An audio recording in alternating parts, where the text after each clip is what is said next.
Se você quer entender um pouco da sonoridade da moderna música brasileira, aquela que passa longe do funk carioca e do sertanejo dor de corno, você tem que saber da história dos grupos de samba jazz do passado. E é isso que eu vou contar para vocês neste vídeo.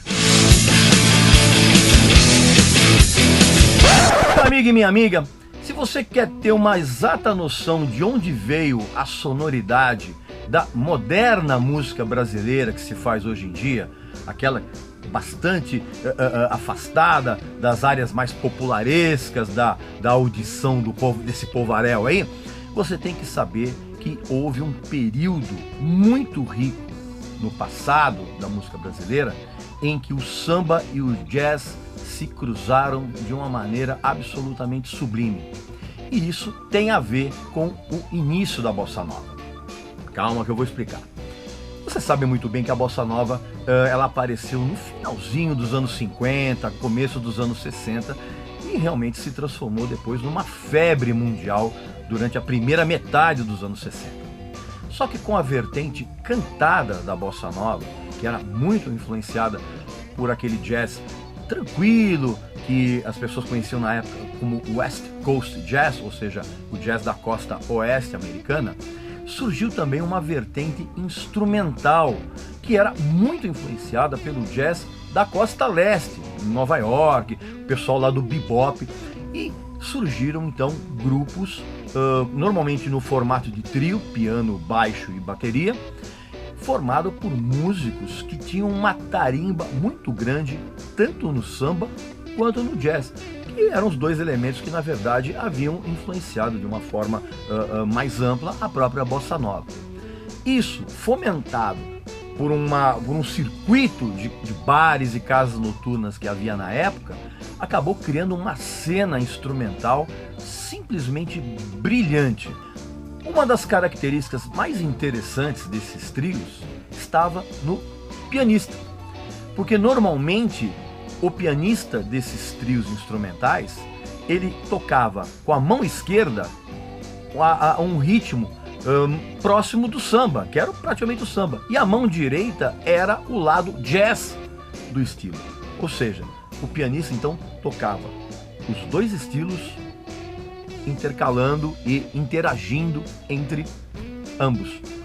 Ideia genial.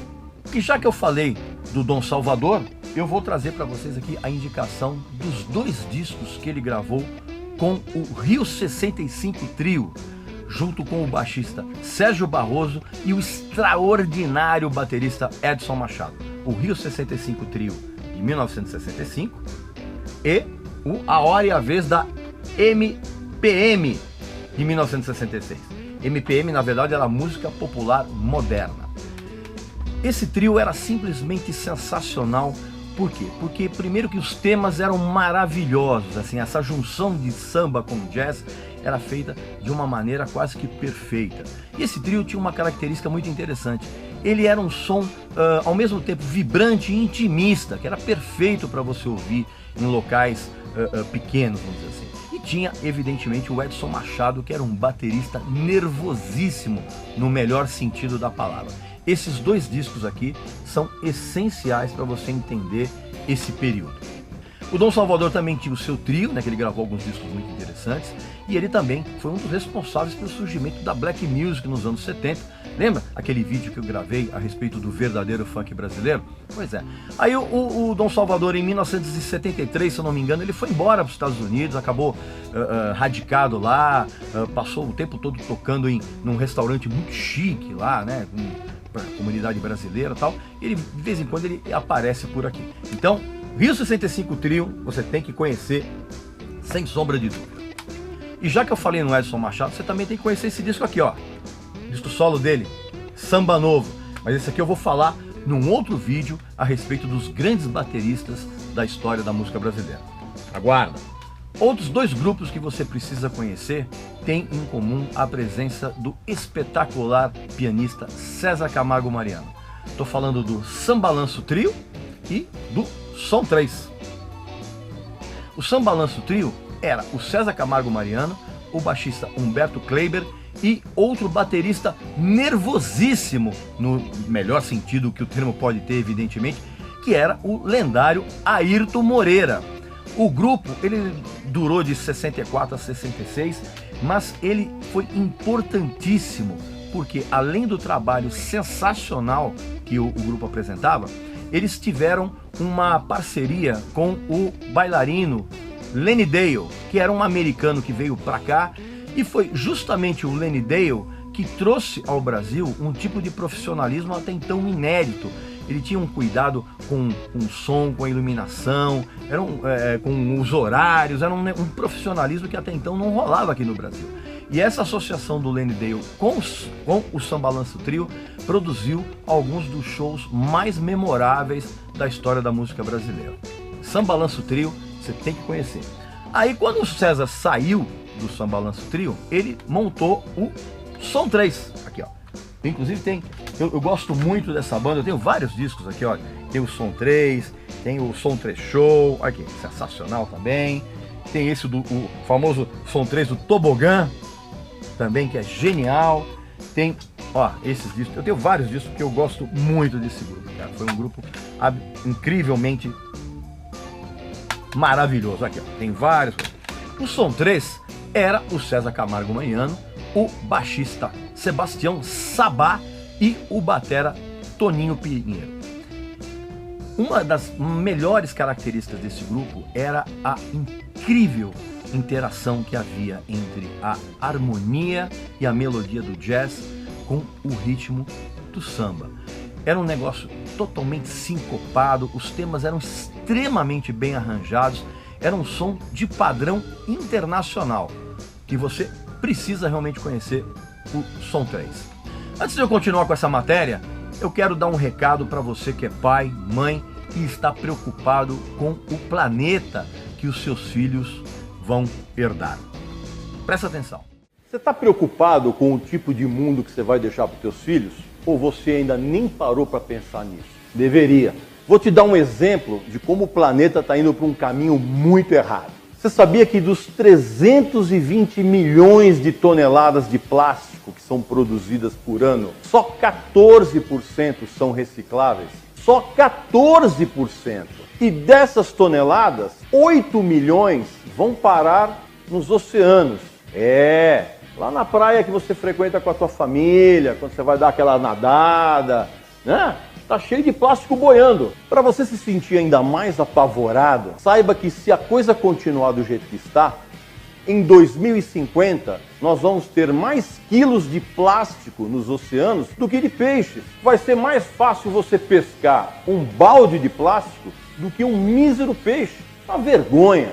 Para piorar ainda mais essa situação caótica, você tem que saber que a reciclagem de plástico ela é muito mais cara do que qualquer outro tipo de produto, porque é preciso que você faça uma manipulação antes do processo ser completado. Ou seja, você tem que limpar o plástico, você tem que fazer uma série de processos antes que essa gororoba seja reciclada e colocada de volta no mercado. Precisa ser muito burro, mas muito burro mesmo, para você não perceber que o plástico está emporcalhando o planeta e deixando a nossa vida muito próxima de um lixão muito fedorento e muito sujo. Acesse a página do Ambientalizando no Facebook e o canal do Ambientalizando no YouTube para você saber o que é preciso para salvar o planeta dessa gororoba chamada plástico. Lembra que eu falei do Sambalanço Trio? Pois é. Depois que eles fizeram esse disco aqui, ó, Sambalanço Trio, o César Camargo Mariano saiu do grupo. E o Airto Moreira e o Humberto, o baixista Humberto, recrutaram ninguém menos que o Hermeto Pascoal para substituir o César Camargo Mariano. E o Hermeto Pascoal já era um multi-instrumentista muito acima da média de qualquer ser humano aqui da Terra.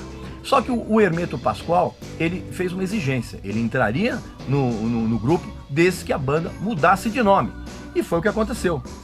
O Sambalanço Trio virou Sambrasa Trio, que lançou esse disco aqui em 1965, chamado Em Som Maior, que é uma lindeza, porque os temas são maravilhosos, há um swing, há um balanço e tem todo aquele piano safado do Hermeto Pascoal que ele já mostrava nessa época. Esse também é um disco essencial para você conhecer. Obviamente, se eu estou falando desse assunto de samba jazz, eu não posso jamais deixar de citar o Zimbo Trio. Zimbo Trio, ó, esse é o primeiro disco do Zimbo Trio, aí tem o segundo que é o volume 2, e tem também o Zimbo Trio volume 3. Formado pelo pianista Hamilton Godoy, pelo baixista Luiz Chaves e pelo baterista Rubinho Bassotti, esse talvez tenha sido o grupo mais famoso dentre todos esses que surgiram nessa leva de samba jazz instrumental. Eles ficaram tão famosos que eles se tornaram a banda, inclusive, do programa O Fino da Bossa, aquele programa que era apresentado pela Elis Regina e pelo Jair Rodrigues nos anos 60. A banda tem uma discografia muito legal, muito rica e é fundamental para quem quer entender a linguagem do jazz inserida dentro da música brasileira. São discos espetaculares, vale a pena você conhecer. Para terminar, eu trago aqui uma outra raridade. Tamba Trio, no seu disco Avanço. É um disco brilhante nessa fórmula de unir o samba com o jazz. Ele é formado pelo pianista Luizinho Essa, pelo baixista Adalberto Castilho, né, que na verdade era chamado de Bebeto, e tinha o Elcio Milito, grande baterista e percussionista. E tem uma curiosidade, e aqui nesse disco eles funcionaram como um quarteto porque tinha o Durval Ferreira, que era o Gato, que era um violonista sensacional.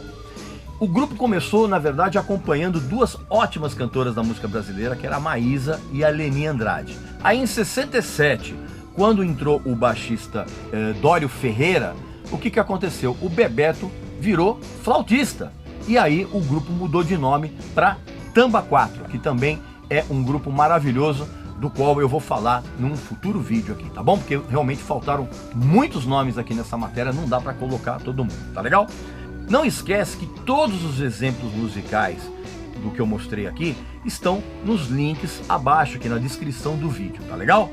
Bem, meu amigo e minha amiga, eu espero que esse vídeo tenha servido como um pequeno roteiro para você tomar contato com um período muito rico da música brasileira, a união do samba com o jazz. Presta bem atenção naquele detalhe que eu falei para vocês, que o pianista toca na mão esquerda com a parte do samba e a mão direita na parte do jazz, que é um detalhe muito interessante e que acabou influenciando todas as outras gerações da música brasileira, tá bom? Então, ó, não esquece aqui de assinar o canal, você já sabe aquela coisa toda, né? Já sabe qual é que é. E na próxima ocasião eu vou trazer um vídeo aqui também muito interessante e também que vai suscitar algum tipo de polêmica, tá legal? Então um abração e até a próxima.